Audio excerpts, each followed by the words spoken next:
Nothing like a good old-fashioned grudge match to start off the day here. Two teams, one old rivalry. CLG vs TSM, it's the battle of the oldest rivalry in basically League of Legends history.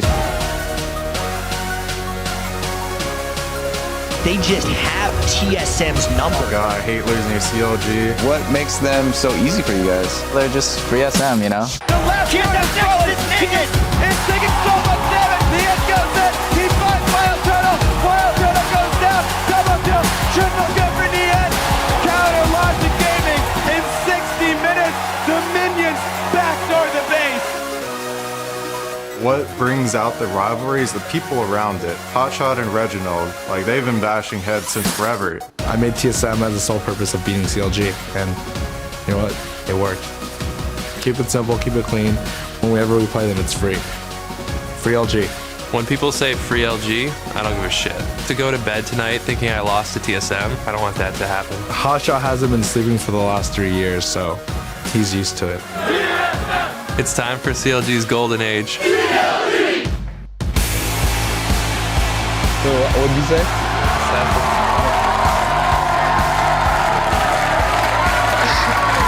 Welcome everyone to the North American LCS, coming to you live from our studios here in Los Angeles, California.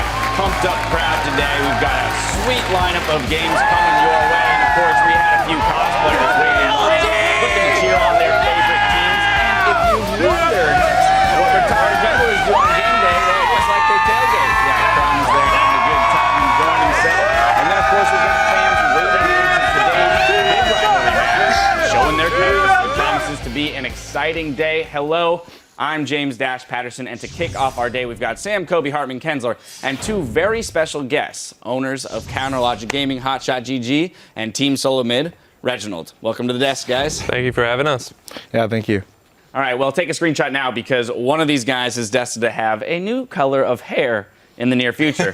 I want to start off straight away with that anyone that's followed the NA LCS knows about the storied rivalry of CLG and TSM. But I want to hear from you two, you know, the beginnings of it all and what it means to you.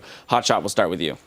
I mean, me and Reggie kind of had a rough start, I guess. We didn't really get along, and it kind of like, it influenced our teams. And like our teams started to have like these big clashes, and we've always been like head to head. So it's kind of carried on. Like even now, like WFX doesn't really have a great relationship with anyone on TSM, but all the other teams he does. So, I mean, that's what it is. Is that consistent with your story, Reginald? It's pretty consistent, mainly because, you know, ever since the off season, or the very beginning since season 1, right, preseason, we were always really, really competitive. You know, since the time of the ladders, and so we were always battling for rank 1, and we'd always, you know, just talk crap about each other all the time. I mean, just purely for fun, but also, you know, there was like a huge rivalry at that time too.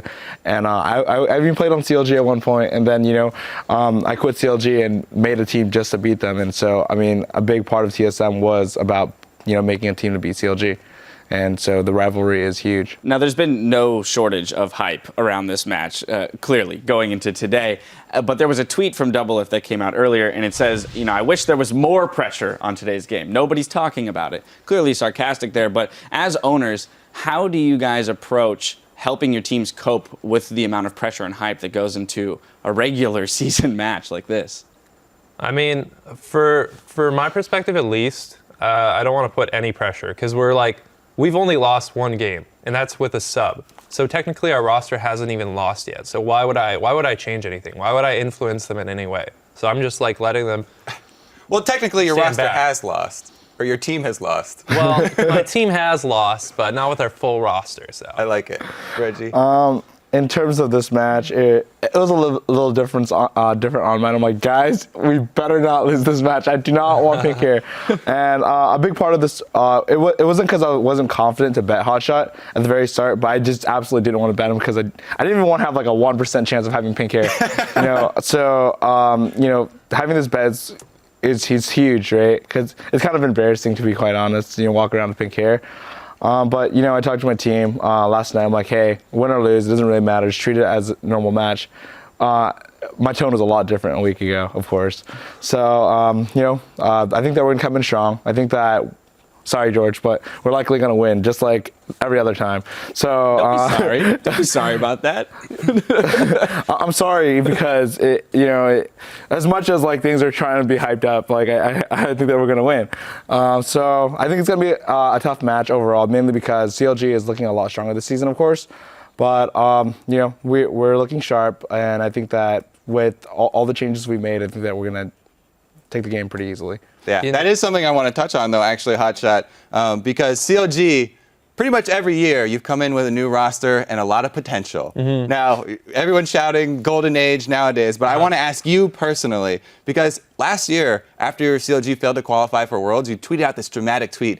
I knew all along what the problems were. I'm never going to let this happen again. Why is this year, after you carefully have crafted the team once again, why is this year the year for the golden age for CLG? I mean, there's a lot of reasons behind it, but I think most of it comes from like the players in Skara. Skara has been like a huge factor of our success. Everybody on the team has like fallen to the very lows, so it makes them build characters so that they never go back there. You know, they know what it's like, and they've kind of built this toughness from it, and they know how to bounce back when you lose. And that's what makes a great team, is when you lose, how to come back. Because you can't always be at the top. You're not always going to be at the top. And like Reggie's going to find that out today. Do you feel like you guys are still the underdogs after so many years of TSM winning North America? Yeah, of course. Like we are the underdogs. I give Reggie props. You know what? His team is good. His team is good, but we'll see today. Well, both of your teams are competing at the highest level right now, tied for first place. So, Reginald, what do you feel is your team's greatest strength that has allowed them to rise to this level? You know, I mean, we've had so many roster problems. Like, like you change rosters. We're always trying to fix things. We're always trying to make things better. And overall, at the end of the day, I think that we always persevere because of the dedication that we've instilled in our players. We're always telling them like our goal is to win Worlds, our goal is to be better, our goal is to push the NA scene forward, right? And so we're always looking forward. We're always trying to improve ourselves. Like with every single little mistake, we always pinpoint it. We always look at it. And we always try to eliminate it. And we just don't stop at trying to be the best in NA. And I think that's one of the biggest reasons why we've been able to stay in the top 2 rankings for so long. It's mainly because we always try to constantly improve.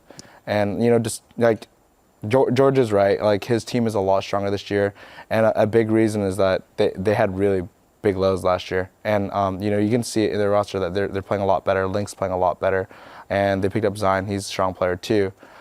Before, a big problem of why they lose is because people would center their comp. They would center way too much around doublelift, right? And he just couldn't carry the game.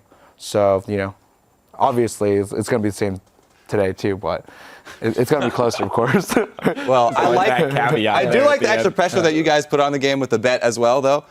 You didn't give very many details in the bet. So I went out and I did some legwork, and I found a couple of color swatches here. Have you actually decided what shade of pink that you would like to color Reggie's hair, Hotshot? You're going to go really, really dark here, or more of like a distinguished look? Yeah, like an understated. I think it has to be like a really girly pink. Ooh. Like this one's really Cotton nice. candy. Okay. And what about on your side, Reginald? Yeah, that looks good. Reggie, you can pick as well. I think I'm going for hot pink. There it is. Oh, Look at his hair, it's beautiful. Hot pink. It'll contrast nicely with his skin tone, I believe. Well, that's pretty great. Yeah, I do have actually one more tip for you guys. This is pretty much unrelated, but as the owners of the 2 most fined teams in North America, it's Nick Allen's birthday today. So if you want to get in good with him, then. Oh my God. I love you, Nick. There it is. I love you, Nick. I promise to be a good boy. I'll buy you some extra hair dye. Well, I'll extend my happy birthday wishes to Nick Allen as well. But thank you, gentlemen, for your time. Best of luck to both of your teams. I really am looking forward to this pretty stellar matchup that we'll see a bit later in the day. But for now, let's pull up the standings to see where all of the teams fall in. Behind our 2 leaders, we've got Cloud9 and Team Liquid in 3rd place. Then grouped up in 5th, it's Gravity, Team 8, Impulse, and Winsterfox. And rounding out the standings are Team Dignitas in 9th and Coast in 10th place. Now looking at today's schedule, however, we've got 5 games lined up, starting with Winterfox versus Cloud9, then Impulse will square off against Coast, and in our 3rd match, it's El Clasico with Counterlogic Gaming versus Team Solo Mid. After that, it's Gravity versus their former sister squad, Team Liquid, and we'll conclude the day with Dignitas versus Team 8. And before we get into today's action, we're going to take a quick look back at a relationship that's blossomed during last year's World Finals. Imagine Dragons rocked the House at Sangam World Cup Stadium in Seoul and formed a bond with the League of Legends community built on gaming, and performing. We're running this all one more time, right? With all the players and everything. We are very pleased to be joined by Imagine Dragons. Gentlemen, thank you for joining us. I understand this is your first time here in Korea. How has Seoul been for you guys? I love Korea. To come to a country for the first time, be playing with 120 local musicians in a stadium. I didn't think you could get more crazy and epic.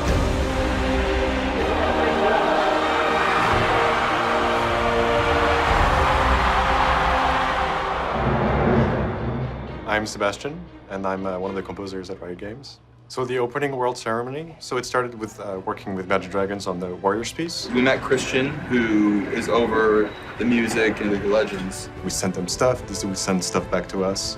We'd work like that. It's a really close relationship, really close. It was a month of kind of starting to create a song. You know, you get the bare skeletons, and he said, well, let me pull it in with this huge, like 100-piece orchestra I have. And it was a really fun process.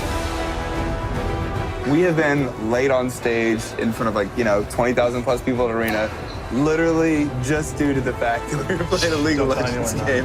So we're hanging out back here in Sangam Stadium. We've taken over a conference room and turned it into a PC bong. And we're back with Imagine Dragons. It's 1-1 so far, but somebody's gonna go home sad today. Come on, you got it.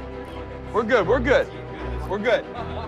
One of our music producers was like, hey, would you like to play a game with Imagine Dragons? And I'm like, would I like to play a game with Imagine Dragons? I got matched up with Dan or Platts in the bottom lane, and he plays a pretty good Caitlyn. We were pretty aggressive all game long. It was really cool. They're so normal gamer dudes who like to game just like us, so that was really fun. Guys, there might be a dragon. I'm hearing they might be a dragon. They had to start doing their vocal exercises during the game, which was really cool.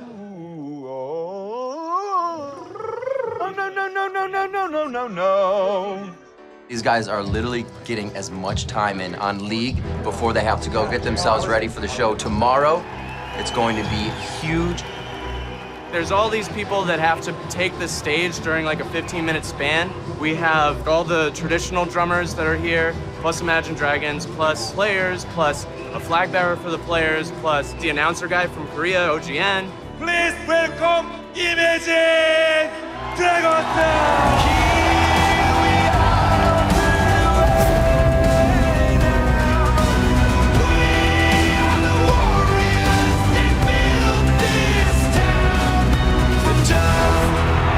Crazy. A lot of energy. Games were really exciting. I mean, the first two went pretty quick. And then when Royal Club took game 3, that was huge, you know. The one that really hurt my soul the most was they had the kill and then Janna shielded. Kha'Zix, yeah. It was the Ka, that one. That was brutal. It's happened to all of us, right? We've all been there. To play a show in a place you've never been ever and to get that kind of response, it's really hard to describe it, but it almost feels like we don't deserve it. Who made this mistake that we're playing for this crowd? It's a really great feeling.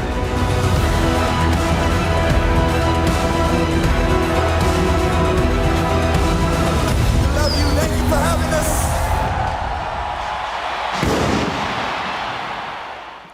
Earlier this week, Imagine Dragons stopped by Primetime League and will be bringing you a special performance of their new single, Shots, a little later in the show. But for now, we're going to send it over to the casters to get us into the action. Thank you very much, Dash. Hello, everyone. I am Rivington Bisson III, and with me is Canada's first son, Joshua Jat Leesman. Wow. First son of Canada. We're teeing up our first match today, Winterfox versus Cloud9. And yesterday, they played a methodical game against Dignitas, giving up only 1 kill in their quick 26-minute victory. Yeah, and that was actually their 3rd straight win. And because they won so fast, it looks like they're improving game over game. Yeah. I mean, one of the obvious highlights there was Meteos' performance on Nidalee. Now, while it does kind of seem like because Nidalee is so strong right now, anyone who plays Nidalee is going to find success, which is somewhat true. But Meteos in particular played a really clean game. The 1v1 he had on Cloud9 in Dignitas' jungle and the general jungle pressure and zone control that he had were a little bit higher level than the other Nidalees I've seen. Definitely different from his. I played the worst professional game I just played a few weeks ago. Yeah, absolutely. Big turnaround. And in the enemy jungle for this match is Helios, who turned in one of the best performances this year for himself. That helped his team secure a win over Team Impulse and move them into a tie for 5th place. Yeah, and there's a bit of a pattern emerging for Winterfox, is they only seem to win when Pobelth is on an Assassin and the rest of the team is on power picks that can follow up. I mean, they had Lysandra and Caston yesterday. I don't think they're going to get that type of comp again, but we'll have to see. All right. Well, Lemon Nation took a note of Winterfox's success as well and says C9 won't let them run the table in Champ Select. Well, I think yesterday they were given such a clean game by giving just these power picks in the current meta. I don't think the picks that they were given should be allowed to happen, and I don't think we're definitely not going to allow them to get these kind of power picks in our game versus them. So I think it should be a much better game. Better for Cloud9. I have trust in the notebook, but we'll have to see, and we're about to find out. Let's check out the starting lineups. On the blue side, it's going to be Winterfox. That's Avalon in the top lane, Helios in the jungle, Pobelter in mid, Alltech at AD carry, and Glebe at support. It's going to be such a good day of League of Legends. On the red side, it is Cloud9. Balls in the top lane, Meteos in the jungle, High in mid lane, Sneaky on AD carry, and Lemon Nation, a little bit of Yawn in there on support. Yep.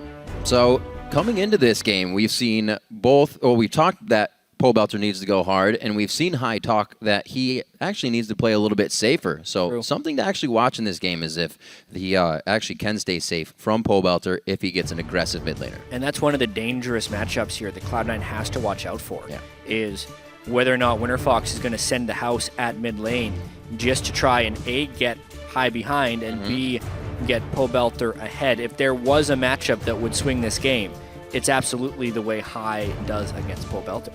Well, Kallista's already on the ban list along with Morgana, so we won't have any of those roam bindings coming in from either support. And Sneaky's Kallista has been quite strong. Actually, everybody's Kallista is quite strong. Well, the Kallista's an interesting thing here because I generally see teams ban it or ban around the plan of picking it. Yesterday we saw a Ahri, Vi, and Lysandra ban just so Coast could pick it against CLG.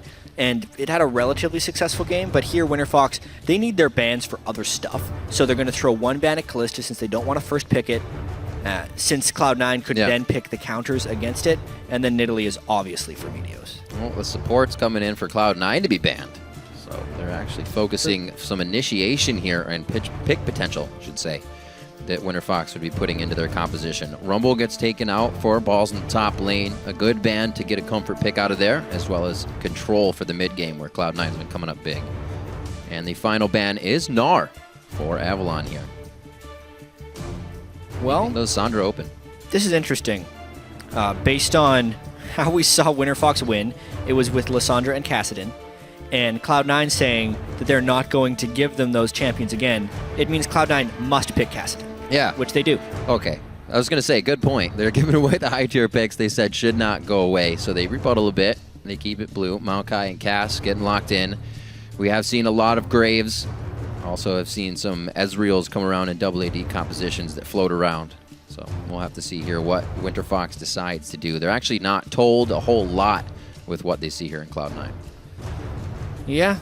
The somewhat unconventional thing here, though, is Cloud9 did show both of their solo lanes. Yeah. Normally, if it was a teammate game, we'd wait for the last pick to pick a top laner. Or if it's any other team in the world, they'd wait for the last pick to be mid laner. The only exception to that is when it's an obvious feeling power pick, in which Cloud9 has done this. However, Winterfox can still pick Ahri in the mid lane for Pobelter, and I think that's what they're going to do with their last few picks. So whatever AD carry Sneaky has here, he needs to make sure he has a little bit of mobility so he can juke around potential Ahri charms coming in. It's reading a little bit into it, but I do feel like Ahri is the champion for Pobelter, and Cloud9 should operate under that assumption. There's definitely a lot of focus on everything but the jungle so far, which is quite interesting since we've seen Jarvan and other junglers getting bans throughout. Obviously, Nidalee is there, who we've seen a little bit and in the mid lane, but it's going to be the Vi again for Meteos picked up, and Sneaky's actually going to go to Lucian. I think that'll be the second time we're seeing him come in here. We already saw Rek'Sai get picked up for Helios. The Vi serves a couple purposes. I mean, that is what Helios had so much success on yesterday when they defeated Impulse. He was 8, 4, and 17. Not to mention, that's where Meteos has found 3 victories so far this year just for himself. You're right. There's the Ahri getting locked in, and we saw that giving a little bit of trouble in the Kassadin-Ahri matchup yesterday, going towards the Kassadin, getting pushed in. So Winterfox has the composition that they are able to win with. They get power picks, Lysandra, Ahri. Yeah. Normally you have to first pick an Ahri if you want it on your team, but because the Kassadin was up as well, they were kind of forced into that. So it's a heavy engaged team, which forces Cloud9 now to pick the Janet for disengage. But remember a game where a team picked really heavy engage against Cloud9. They lost it. It's when Gravity beat them because they could continually find the dives. Yeah. Champion select wise, if Cloud9 was saying they're going to deny Winterfox their stuff, they did not do that here. They would have needed to change their bans pretty heavily. The Gnar and the Morgana would have had to turn into probably a Lissandra ban or even a Kassadin ban, because picking the Kassadin for Cloud9 doesn't give them much, since they still gave up to really powerful solo laners that Winterfox may have picked regardless. Yeah, they've kind of put themselves into a situation to build around that Kassadin and the picks they wanted just to take away. We even talked a little bit about Gnar not being such a high priority here, but people still putting the ban factor in it. And like you said, Cloud9 may have given up a lot more than they wanted to here in this picks and bans. We're about to get underway. Oh, what a handshake. I mean, 0% awkward. Fist bump handshake. It's one of those. Just It's the ball and socket. There it is. Yeah. That's ready what you for gotta some get. League of Legends That's today. right. So coming in here, obviously, these guys better set the bar high because we're going to have some good league today, like you said. But right now, it is your chance to weigh in on the match. Vote for the team you think will be victorious with the hashtag WFX win or C9 win. We're about to get on the Rift here. Week 4, Day 2, League of Legends action about to be pumped into your eyeballs. Let's get on to the Rift. Absolutely. I mean, some big winning streaks coming in here. Cloud9, 3 wins in a row after that atrocious 1-3 start. Yeah. We've even heard it from the teams that Cloud9 has been scrimming against a lot, TSM and CLG, that they're definitely looking at Cloud9 in that rear view mirror as far as being the top team in North America. But in order to get there, Cloud9 needs to take care of business against these teams. Winterfox coming in at 3-4. And it's weird to kind of think of where their name is at right now. Everybody's like TSM, CLG, but you just remember Cloud9 is still there. Yep. They still have a lot of that power, and they're still one of the top tier teams. Still trying to prove that, though, with a shaky beginning. As they patch things up, the resolve supposed to be that High plays safer in mid. He's said that. We'll see if that hurts him against Pobelter in this game. Meteos and Helios. So it looks like Cloud9 is set up and hoping for the lane swap. It's something that Cloud9 is typically very, very good at, and Avalon has struggled pretty mightily in, seeing as he is quite new to pro play. It could also do well to shut down Avalon early on in Lissandra. If he can never get going, then they only really have to worry about that mid lane threat, not to mention in the lane swaps. Both teams are now more capable of heavily pressuring mid lane, since it's not just the jungler who can gank. The top laner can gank, the support can gank. It can be a big, giant party in mid lane. We've seen that quite a bit at level 2 over the past few days. It's been a few matched up lanes, so we haven't seen that aggression to the mid. But here, we may be getting that as we see the top laners. Actually, all right, going to match up. So Graves and Leona bot lane. Pobelter entering mid versus High, and we're going to have the lane swap to start this one off. What? I'm a little confused here. So, at least I think so. Yeah. Are they trying Avalon to go for is, a gank Avalon overall? is in the lane swap lane, yet Altec and Glebe are taking jungle camps. Either Avalon is going to teleport up, or they're just going to decide to push that lane as quickly as possible. They might be trying for a cheese 3v2 kill right here, where he'd gank from the brush in an early level 2, but I mean, there's nobody here. I don't necessarily know what Avalon is expecting. Maybe he wants to jump on the Maokai here. There'd be no reason for him to be there, so it could actually work, but they're not even setting up for it right now. It's going to be a long time until this 4-man dive works, but it should work. Balls is trapped here without teleport. He's actually dead unless Lemon gets there. Even then, he could be in trouble. This is Lemon's got to really hurry. He does have Storm Shield on, so he only offers the shield, no crowd control. Balls is going to get hit up hard here. He should save his flash. This is going to be tough. He actually tries the flash. He's going to lose that. He'll have the teleport. Actually, that's already down still. They're going to micro the turret shots nicely on this. It took them a while. They do come up with first blood. Can they carry it? Such a strange level 1 there by Winterfox, but it absolutely pays off with that first blood. Lemon Nation wasn't able to get down there fast enough, and because Balls teleported there, he could not teleport out once he realized he was done for. That's actually punishing Balls for his early level 2 that Maokai's love to do on the Wraith camp, knowing they have to bring the teleport. And all things considered, that's actually a really great play by Winterfox. See how they work this out. Hopefully they can all get back to their sorted out lanes and continue to get the XP, because they're all sitting at level 2. It could be tough if Cloud9 finds them at level 3s. With all that being said, there is a lot of counterplay opportunity by Cloud9. Okay. Winterfox is leaving pretty much every single one of their doors open by keeping 4 people on the map this long in the bottom lane, and they were unable to finish the turret. So in the meanwhile, Sneaky's been farming freely, High has not had to worry about gank pressure, and Meteos has been able to counter jungle Helios. Yeah, which pretty hard. With the first blood going to Altec, that is all well and good, but Cloud9 has responded in turn to even out the gold and still not lose their turret. Well, we know Cloud9 is a team that knows how to adapt, and this is actually really great to see from Winterfox, that they're trying new things in the early game, as they are a team that needs to climb up in the standings. It's about holding that lead. And right now the kill did go over to Altec. It should be able to help, but the lanes are still swapped, and Sneaky was getting free farm this whole time all to himself. I'm really interested to see what happens now, only because, you know, we see so many lane swaps, but we don't see lane swap starts quite like that, especially when they're able to net kills and still maybe not even be beneficial with how much Winterfox actually invested in that. You know, Avalon waiting in the brush for so long, the support and jungler taking all that time to go around, and then after the kill, sticking around longer, I think may actually be the straw that broke the camel's back for Winterfox's 4-man dive play. Since you can see now, what is Avalon actually going to do against a level 5 Sneaky as a level 3 Lysander who just hit level 3 in that top lane? Not too much, that's for sure. Pretty much. Winterfox maybe, you know, figuring the idea of when Cloud9 has lost in the past. You know, you remember times when Balls was on Rise and he just gets completely pushed out of lane and a team's able to take Cloud9. Maybe they were just going for that in the early game, shut down Balls, kind of get into the heads of C9. Hopefully it works. They put a lot of pressure on it. Right now, it's not working out for Avalon, that's for sure. This is what I was afraid of, is all that resource in one lane. Yep. You're just going to lose the other ones, like you said. It's a 2 CS Lysander with a Doran's Ring. 2 CS. Altec doesn't have a CS advantage here. Balls has 24.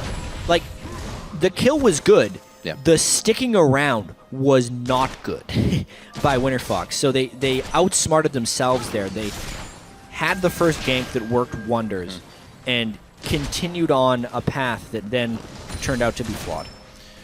We'll see if Avalon does get any help, or he's kind of just left to himself. We have Helios on the top side right now. Could be bad for Sneaky if he gets himself in a poor situation. Looking at that gold. Oh, no. Only 400. Altec just wants to be S-Sword, man. He's close. He wants to be F-Sword to get back with some potions as well. Looks like he's achieved it. Yeah, the other thing that we're going to need to touch on here, because early game is actually coming out surprisingly in favor of Cloud9 after giving up first blood, mainly because Sneaky versus Avalon is such a lopsided matchup, and Balls has not been set back when all said is done by that gank, because he was able to CS after returning to his lane.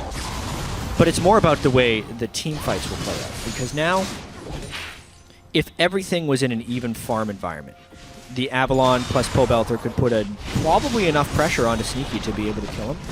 But if Lysander cannot get to that point of farm, just the Ahri diving in there may not be enough, especially against a Maokai and a Vi, 2 people that can temporarily lock down the Ahri and stop her from dashing, means Cloud9 will be able to peel away, assuming Avalon cannot farm.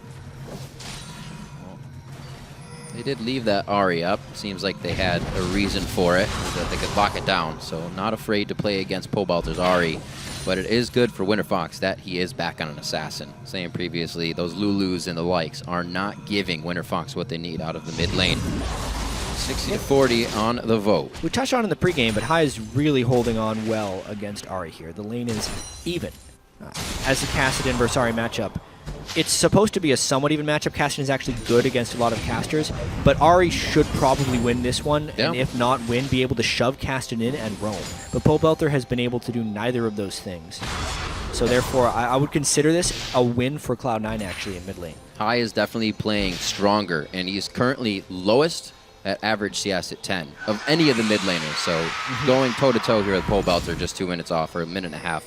means he's definitely putting up a fight. Meteos gets the flash Q on. That's going to be the lockup as well. The Ignite is ticking. Will it burn? He cannot stop, drop, and roll, and that one goes over to high. Huge gank right there by Cloud9. Oh, that's some more problems. We said it was coming. It was just a matter of time for Sneaky in top lane, too. Unacceptable there for Winterfox to leave Avalon on an island up there, or even put him in that situation in the first place. Some nice plays there, and it continues. Cloud9 winning around the map. Going a little too hard everywhere, and Cloud9 takes advantage of some small mistakes. Every lane gets a kill. Yeah, and maybe more, because they know Altec is pretty low. Here comes high. No, too dangerous. Exhaust on a little too early. Looks like... So they burned both summoners from Altec, which I would say is worth it. Not really time to analyze those plays, though, because Winterfox striking back. Sneaky getting close here. He knows he can fight this out. This is what I was talking about, as the top lane gank may not work out for them right away. They are actually forced to use a flash to get that one back in for Avalon. Yeah, once Helios closed the distance, though, there's no escape for Sneaky. Right. He thought he'd be able to burst a kill down, but the flash prevailed for Avalon. Overall, though, trying to wrap our heads... That just got explosive. Yeah, exactly. Meteos getting the Warrior enchantment is big, because we saw glimpses of the lockdown and closing that Vi casting can have on the Ahri. Assuming Meteos can land that initial punch on Vi and then follow up with the Assault and Battery, Vault Breaker 2 Assault and Battery, it's enough damage that just high jumping on the back of it will be a kill. That's going to hurt. Even with the Ignite down, Pobelter still has to be afraid now. Cloud9 starting to take a nice, say, map lead. The gold lead's not really there for them, but they are feeling very sure about taking some of these engagements. Let's see if Sneaky goes anywhere else. He will now start to return to bottom lane after his foray, farming in the top by himself for quite some time. He'll have all this minion wave crashing into him, so he catches back up to Altec with that, and it's pretty much everybody waiting for the dragon here. Really high value for Winterfox just now. They cleared 3 pink wards within a 15-second span. That's actually 300 gold worth of investment by Cloud9. Yeah. Cleared out just like that. Helios getting 2, and then Glebe on the roam. They are taking advantage there of the lane swap back that Cloud9 just did, which was a really good play there by Winterfox. So how tight are things going to get for Winterfox if Avalon cannot get himself going? Pretty much fly in and get exploded. Pretty tight, honestly. It's more about not so much Lysandra getting exploded because she can become untargetable. It's about people caring about her. If she jumps in and ults herself, but the ult does 15 damage and slows people, no one's going to care. Yeah. Needs to have legitimate kill threat when he goes in on Lysandra, and he's a long ways from it.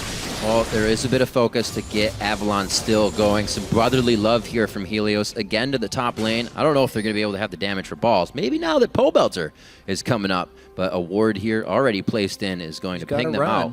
Still could be dangerous. He makes the right choice. Yeah. 2 turrets, though, are going to be going down for Winterfox, which is the long result of the early lane swap where they almost took the turret. Cloud9 needs to prioritize their lanes a little bit here, but they are choosing the dragon. No. Pushed off of it, yeah. Direct Great side Void Rush. The Void Rush was huge right there, but now they may be putting themselves in a compromising position. Let's see how this culling fares. Oh, AD carry sporting the same amount of damage, but that's a caster to an auto attack carry. Oh, this is going to be big. Helios takes the pop-up, and he can't get in for any more damage. The Monsoon begins to heal some more, and they get out pretty safe. Nobody dies on that one, so we could still have a pretty good fight coming on. Cloud9 is able to pick up the dragon overall throughout that entire back and forth. So it's like they'll take what they got and head out, actually. I'm amazed that this turret's still at half health in mid lane. I was expecting far more mid lane pressure by Pobelter, especially since that's the second time I've seen high roam down to the bottom lane. Yeah, it's the first time he didn't get anything out of it and still had his lane. Yeah. Yes, there was a gank down in their mid lane, but Pobelter, you expect him to do better in this matchup. Still have some time to go for Winterfox to get back on their feet in this one, as they're starting to lose a few turrets, but they also took a few here, so it's not looking too grim. Cloud9 could become very strong here as we get to the fight phase, and their pick composition start to come out. Bottom turret goes down, and with Dragon being down, it pretty much gates everything to the next fight. We're just going to get camps farmed out. And we have to watch the item power spikes here as well.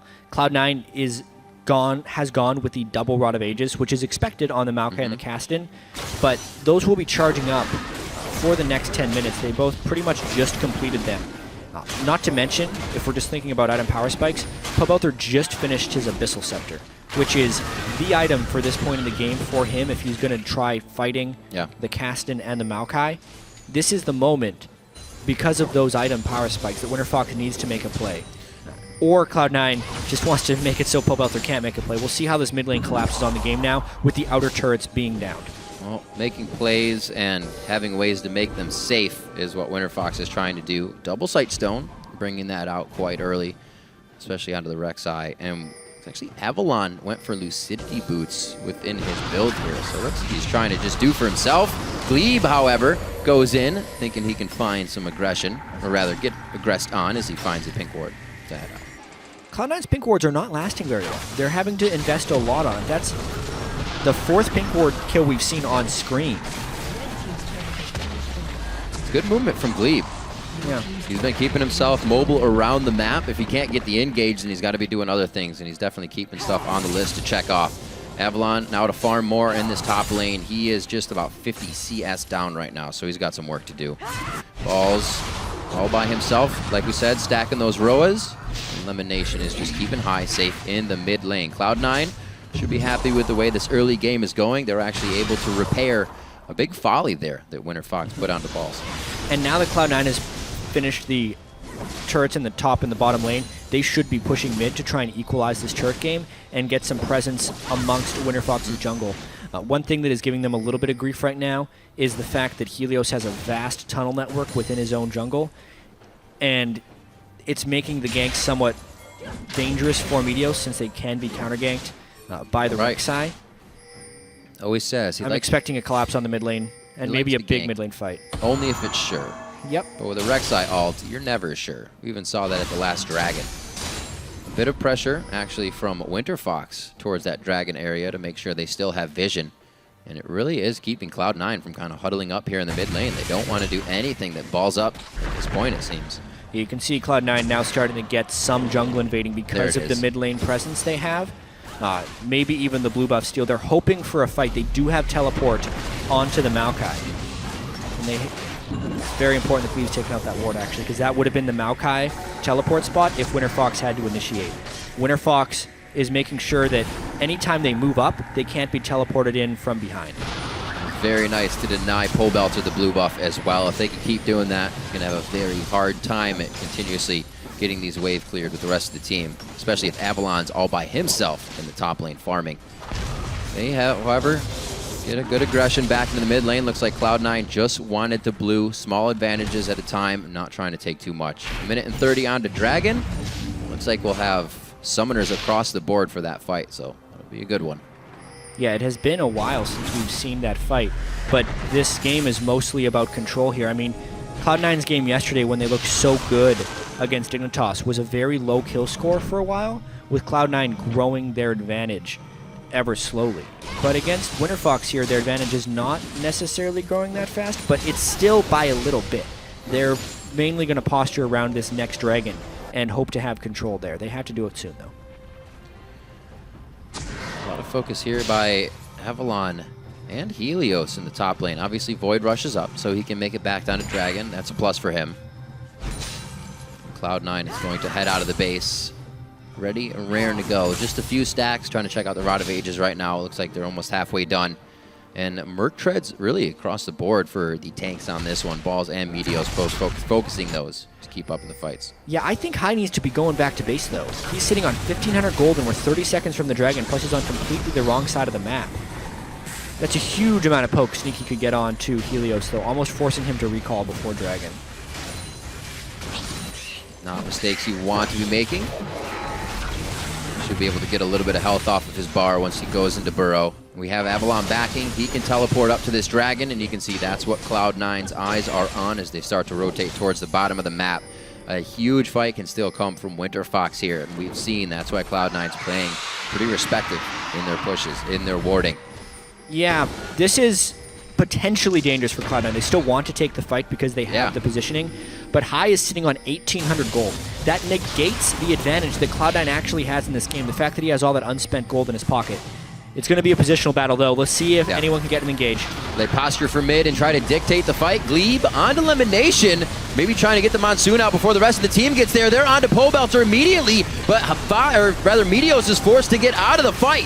Helios and Glebe both go down as Winterfox has a little bit of trouble continuously heading into the fight. The Ignite does tick down onto Avalon, and Cloud9 assessed that one nicely. If Cloud9 wins that fight, I'm hard-pressed to see them losing fights here. Yeah. They were sitting on so much gold from Kassadin.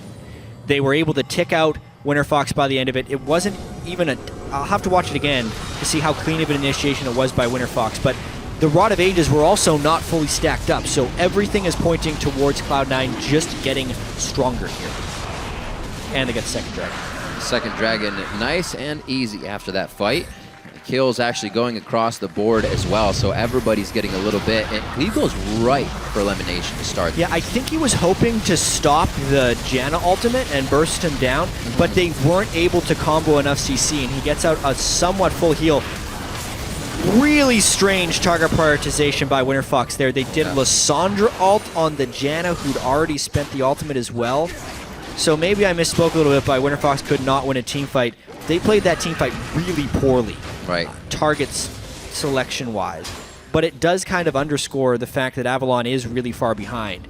He blows his ultimate on an underfarmed support and still isn't able to do much.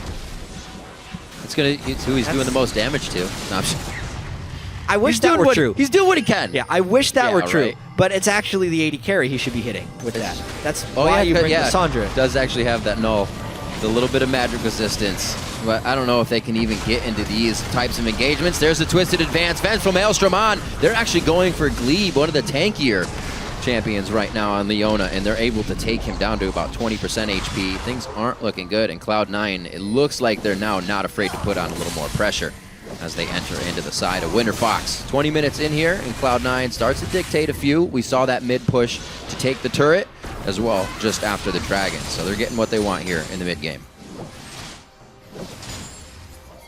Yeah, it has been actually a relatively well-played game by Cloud9. Despite being surprised early on. They're actually able to keep their wards up now, too. Yeah. That'll make things just a little bit easier. Alltech did pretty good versus Sneaky with the lane swaps going on. 192, 182. He's just a bit behind on what could be a Phantom Dancer or a Static Shiv. Probably a Phantom for him on Graves. Alltech has been edging towards the Phantom Dancer since he typically wants to hyper-carry these games. Graves, though, sometimes goes for more caster-heavy builds. He's going Static Shiv again. A strange little item pattern we saw with Alltech. Start of the season, he was Avarice Blading really early and sitting on it. Yesterday, we actually saw him build 2 Brawler's Gloves instead of an Avarice Blade, just for more crit chance, and then he eventually built into a Static Shiv. Again, this game, we see him deprioritizing the gold generation of Avarice Blade with Zeal first. Right. Alltech's actually more about early game and immediate power, instead of trying to get that little bit of extra gold efficiency off Avarice Blade. It's good. I don't think anybody's really ever questioned the Alltech play. He's always been a pretty solid AD carry. Either side. Yeah. I don't think there's a wrong decision on whether you're doing an Avarice Blade first or a Zeal first. It's more of a preferential decision within the game, what you need at the time. And since Winterfox was playing from behind here, going for the Zeal first and hoping to win a team fight with that, little bit of extra attack speed and crit. Oh dear. Oh dear indeed. It's going to be looking pretty tight on these ones. Meteos, where he was in the early part of the game after what we saw in the weird bot lane, he got a good jungle onto Helios, 12-10 right now. And that was actually, I wouldn't help the ultimate, obviously, for Helios, but C9 all hit level 11, level 2 ultimates before as well. So These fights are only getting harder for Winterfox. He has home guard boots. He They're might still be trying to dash initiation here.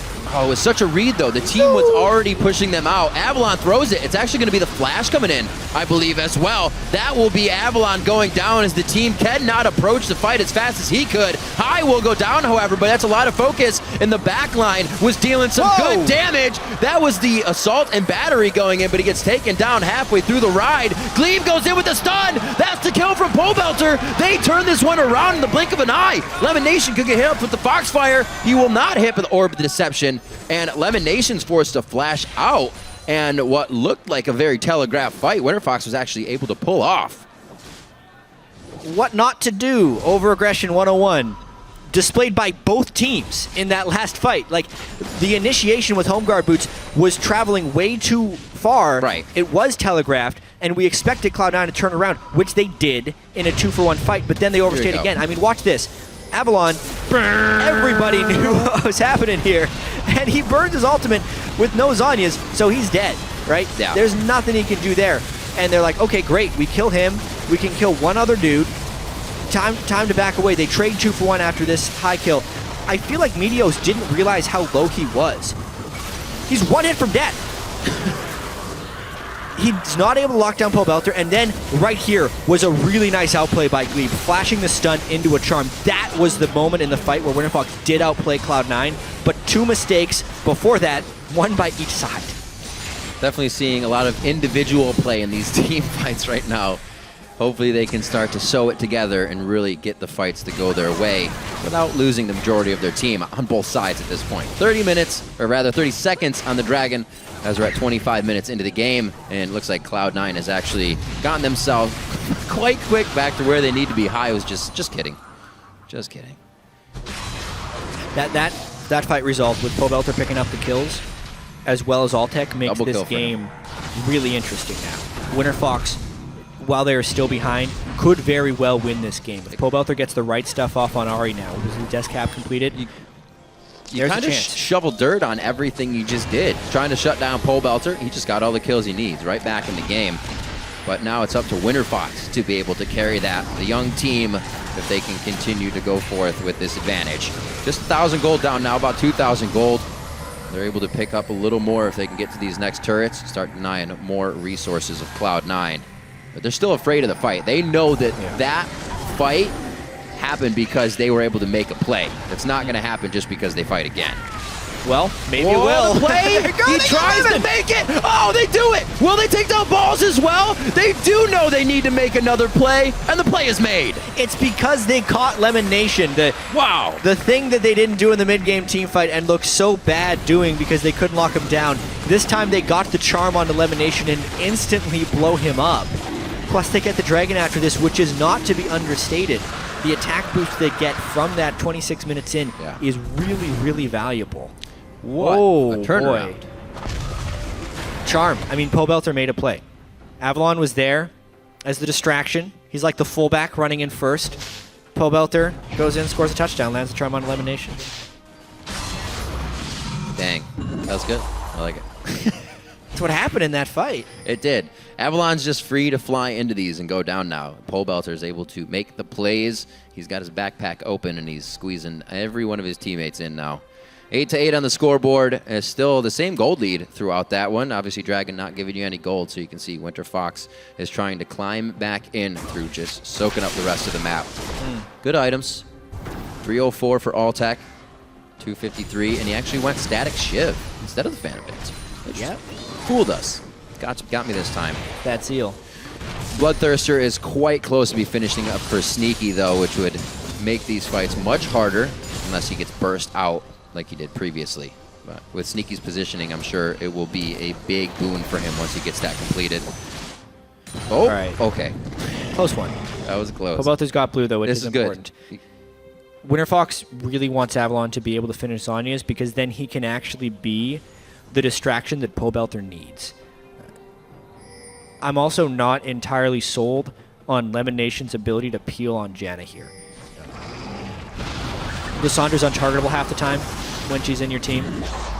You blow away Ari, and she comes right back because she gets 3 dashes. While, yeah, it's Janna's the champion you need when you need disengage. it's not enough as the only disengage. Maokai can help a little bit. Right. But then if Cloud9 gets too concerned with peeling for Sneaky, they're not going to be able to do any damage on their own. Yeah. It harkens all the way back to the draft phase when they're actually giving Winterfox what they want. Winterfox needs to be able to have everyone piling in.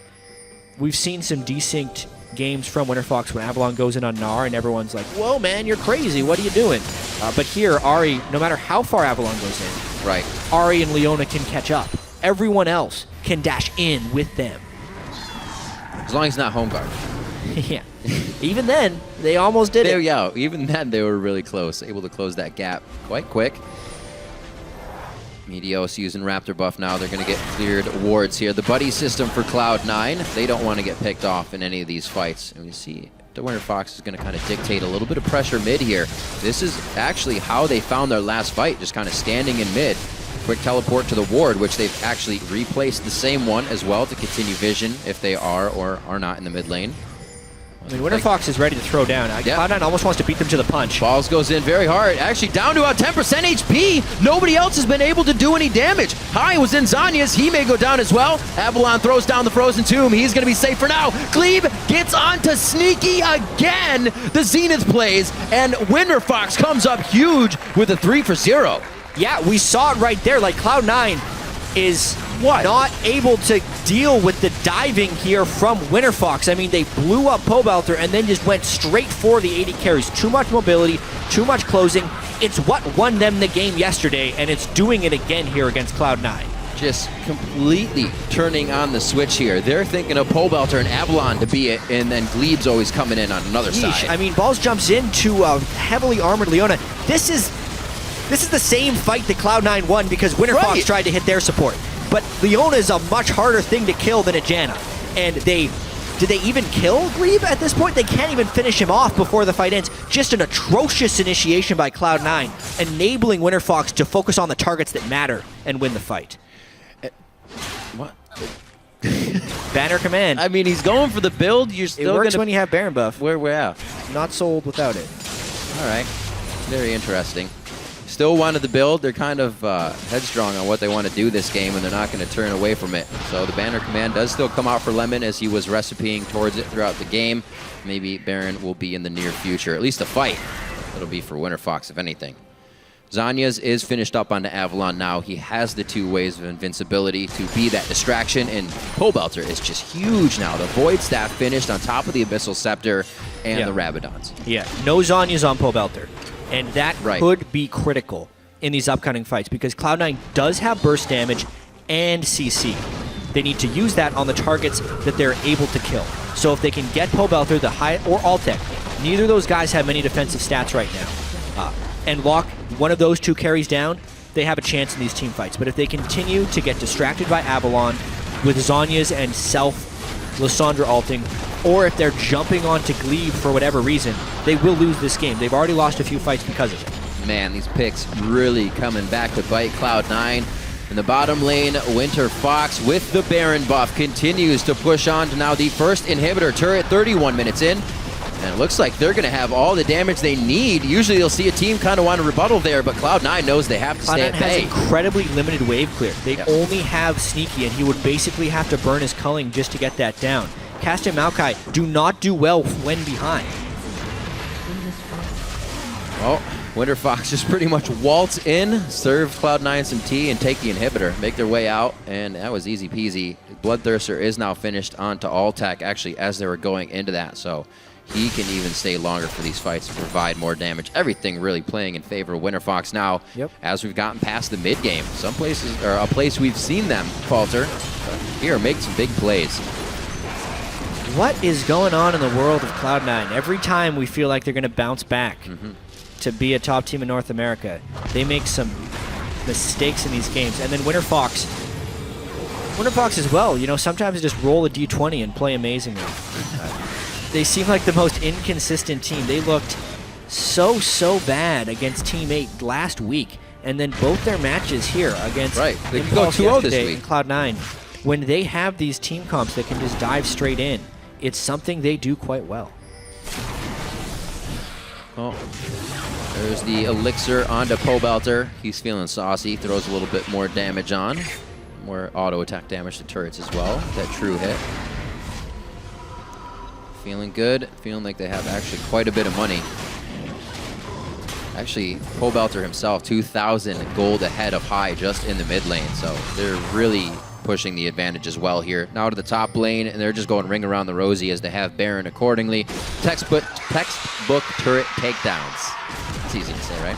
Absolutely. This one's going to be hit up 33 minutes, and Winterfox again just safely walk out. Looks like the only test is going to come with the Nexus turrets at this point.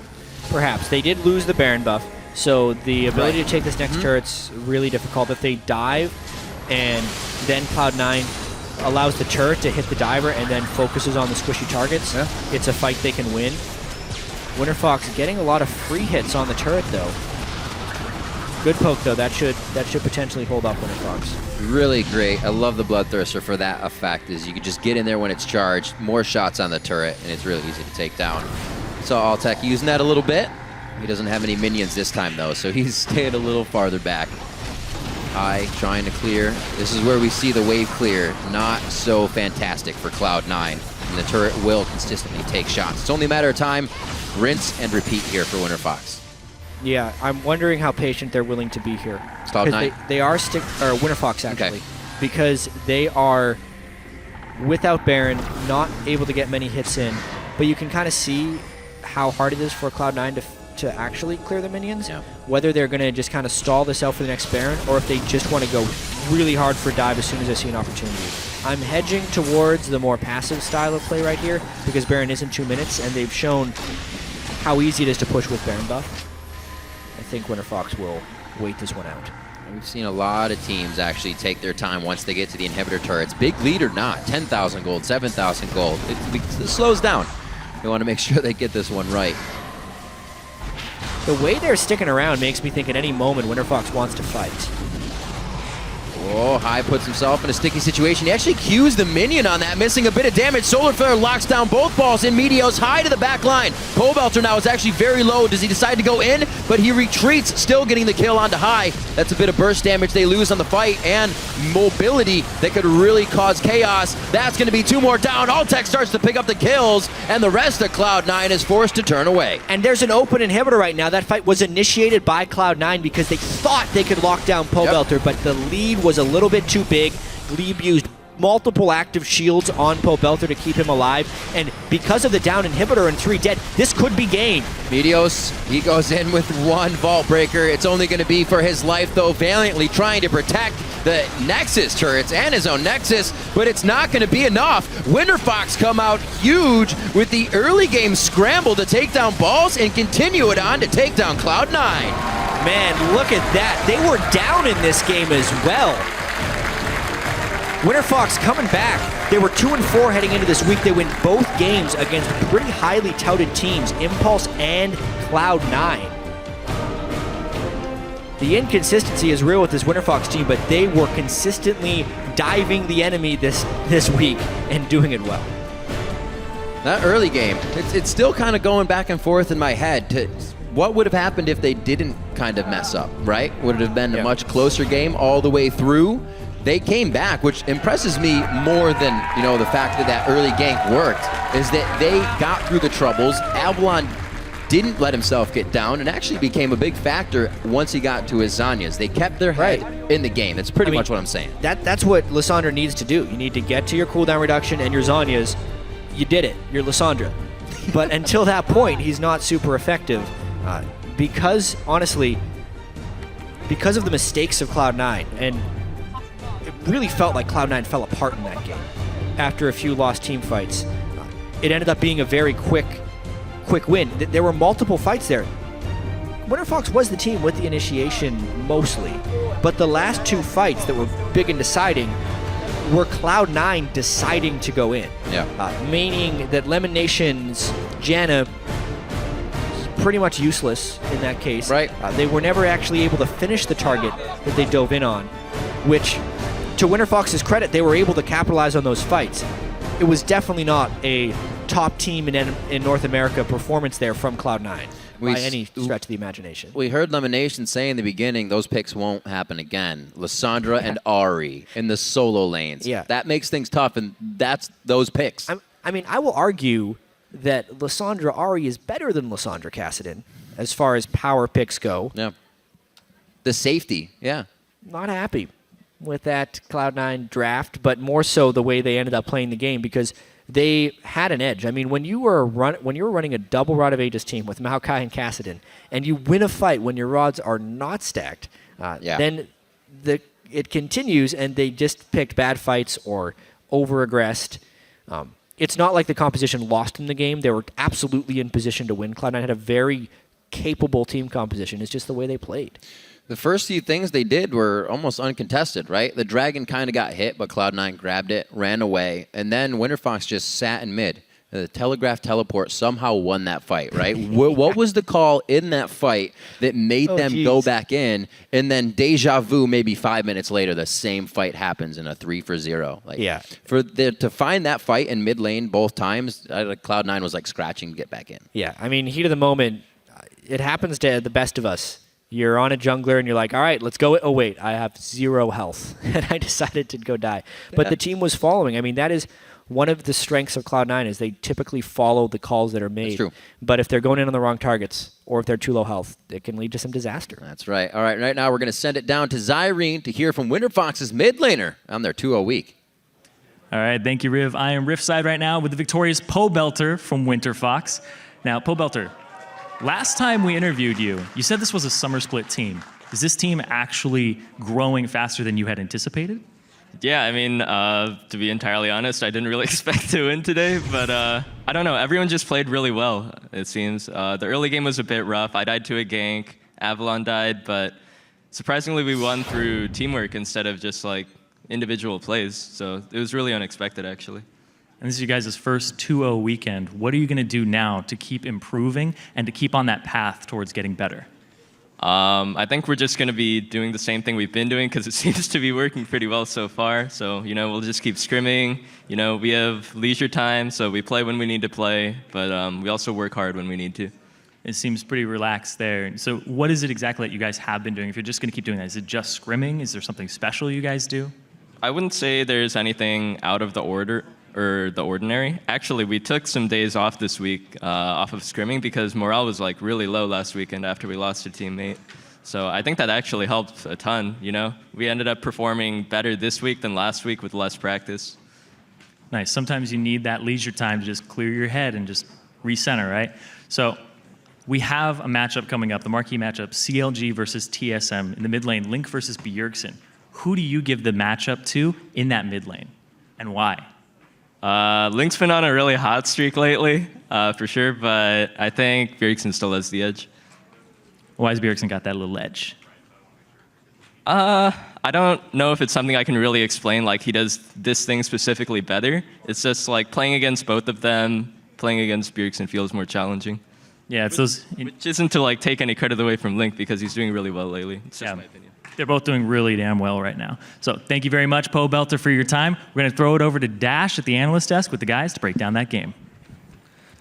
Thank you, Zyrene. A win there for Winterfox, bringing them to 4-4, tying up with Cloud9 actually now at 4-4. And I want to immediately touch on this level 1, this kind of confusing, very interesting level 1 that Winterfox pulled out here in this game. Well, first of all, I'm glad to finally see some variance in these level 1s, especially from the teams that are not at the top of the ladder, because this is the point in the game where you have the least information available. You're only working with these 60-second trinket wards. So there are so many options for you, and really it just depends on how risk-loving or risk-averse a team is. There are so many different things that you can go for. This is one of them, and it's actually a fairly old strategy, right? Just go with the 4-man very quick dive, but I'm happy to see Winterfox actually going for that. I am too, and it's always just been a point of, will teams prepare their level 1s? We've seen teams will do the same level 1 multiple times, and a team will sort of counterpick it. They'll hide in a random brush you have no purpose being in because they expect the same jungle invade game after game after game. We've seen it a couple times this season. There's a couple in LCK.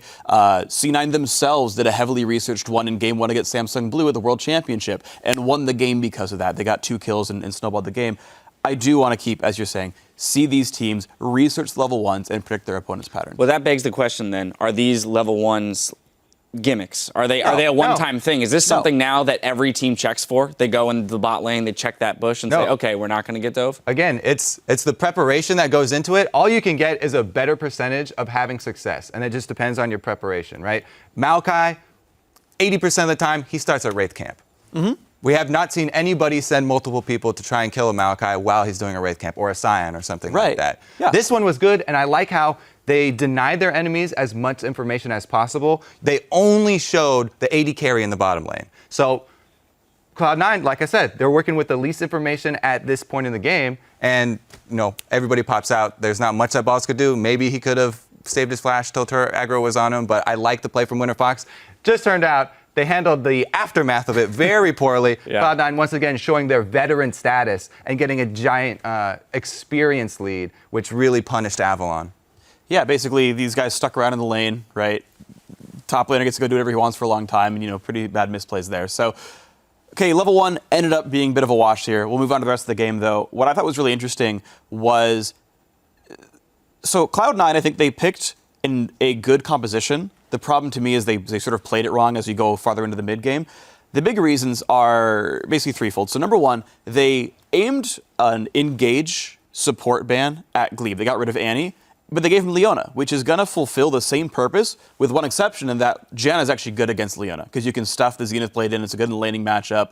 And so they're kind of preparing themselves for this matchup, but they don't play that out. They're not actually disengaging team fights, really, as Cloud9. The way their comp plays out, you've got a caster who can split push, and they know he's going to match into an Ahri, and that's going to be a 1v1 you can win. In fact, the laning phase went fine, and then later on in the game, Cass is going to do great things. But C9 never played to this advantage. They never played to the disengaged support. They never played to the split push and Kassadin. They just grouped up and team fought and engaged as Janna. The power of Janna is picking your engages. You don't pick 5v5 against a 5v5 team, though. Well, I mean, that's a very good point. We do have a replay, though, of a team fight that very early on went in the favor of Cloud9. So we're going to pull that up on your screen. We're 18 minutes or so into the game. Kobe, I want you to just kind of walk us through this one real quick. So sadly enough, actually, this replay is a pretty good example of how many mistakes were made in team fights this game by actually both teams. This time around, it is Winterfox making the majority of the mistakes, so they come out on the losing end. Just keep track of all the ultimates, all the R buttons here from Winterfox. Graves actually everybody's going to dodge his ultimate. From Altec here as high flashes. I guess Balls take the brunt of it. Yeah. But then again, Avalon, as they mentioned, he uses ultimate on Lemonation, and those are two fairly big ones from Winterfox. Just the last tick of the Ignite pulling that one off there didn't really matter that high, had so much gold in his inventory or whatever, if you don't hit your abilities. Right. So, sorry, what that points to, right, is the fact that we all kind of said, oh, this is Cloud9's game, right? Like, you win a game, you win a team fight that early with, these ramping champs like Kassadin and Maokai. If Cloud9 plays the way that they normally do, they're going to take this game. Now, to return to your point, Freak, we watch that not happen for some reason, which is that they are playing out the matchup incorrectly against a team-fighting team. The reason is they cleaned up their team fight, right? It gives Cloud9 false confidence if they are like, oh, they used their Lissandra ultimate on our support and they missed a large portion of their damage. Showed up late. Yeah.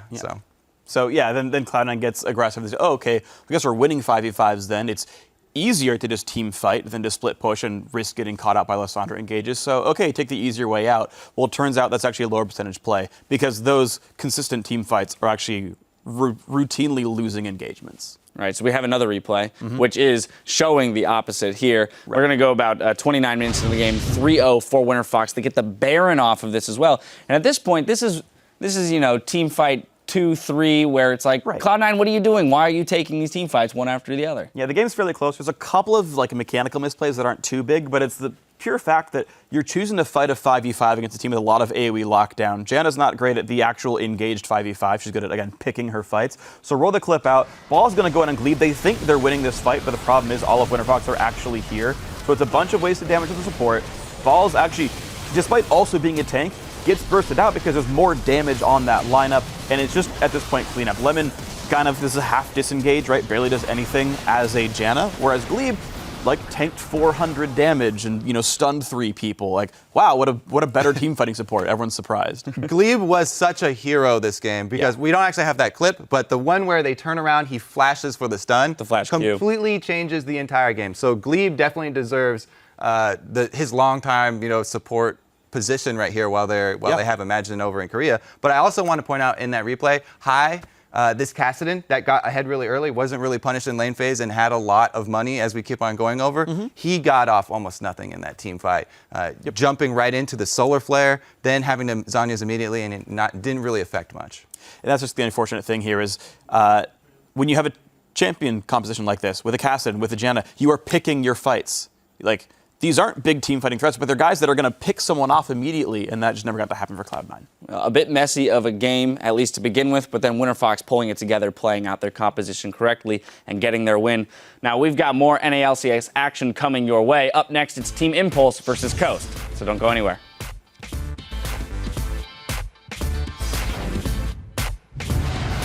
We're teeing up our first match today. Winterfox versus Cloud9.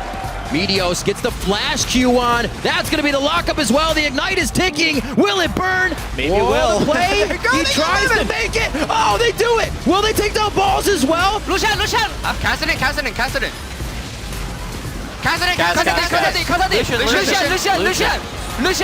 Lucian, keep going. Nice. Solar Flare locks down both balls in. Meteos high to the back line. Pobelter now is actually very low. Does he decide to go in? But he retreats, still getting the kill onto high. Winterfox come out huge and take down Cloud9.